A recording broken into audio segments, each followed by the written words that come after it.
Hi மக்களே, நம்மகிட்ட Tata Safari XZ A plus சேல்ஸ்க்கு வந்திருக்குங்க. அட்வென்ச்சர் எடிஷனு டாப் எண்ட் மாடலுங்க. வெஹிக்கிள் டீசல் வேரியண்ட்டு, வண்டி ஃபுல்லி ஆட்டோமேட்டிக் வெஹிக்கிளுங்க. 2021 மாடலு.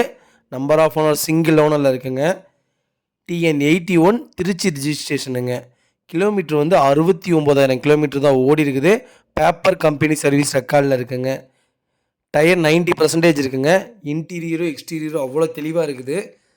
வண்டிக்கு ஆக்சிடென்ட் ஹிஸ்ட்ரின்னு எதுவும் கிடையாது. நீட் அண்ட் க்ளீனாக வச்சுருக்காங்க. டாட்டா சஃபாரி பற்றி சொல்ல வேண்டியதே இல்லை. அட்டகாசமான வண்டி. டாட்டா சஃபாரி வச்சுருந்தவங்களுக்கு நல்லாவே தெரியும். அவ்வளோ சூப்பராக இருக்குதுங்க. டாட்டா சஃபாரி நிறையா பேர் வீடியோவில் கேட்டிருந்தீங்க. வண்டி வந்திருக்குது. மறக்காமல் வீடியோ செக் பண்ணி பாருங்கள். டீட்டெயில் வேணும்னா ஸ்க்ரீனில் தெரிய நம்பருக்கு கால் பண்ணுங்கள். கண்டிப்பாக இதோட ஃபுல் டீட்டெயில் சொல்கிறேன். லொக்கேஷன் வந்து கோயம்புத்தூருங்க. நம்ம இது கோட் பண்ணுற ப்ரைஸ் வந்து 20 லட்ச ரூபா கோட் பண்ணுறோம். நெகசபிள் தான். நேரில் வாங்க, அனுசரித்து கொடுத்துடலாம். வண்டி அட்டகாசமாக இருக்குதுங்க. இதே மாதிரி உங்கள் காரும் சேல்ஸ் பண்ணணுன்னா ஸ்க்ரீனில் தெரியுற நம்பருக்கு கால் பண்ணுங்கள், வாட்ஸ்அப் பண்ணுங்கள். கண்டிப்பாக டீட்டெயில் சொல்கிறேன். மறக்காமல் நம்ம சேனலை சப்ஸ்கிரைப் பண்ணாதவங்க சப்ஸ்கிரைப் பண்ணி பாருங்கள். ஷேர் பண்ணுங்கள், லைக் பண்ணுங்கள், கமெண்ட் பண்ணுங்கள். ரொம்ப ரொம்ப நன்றிங்க.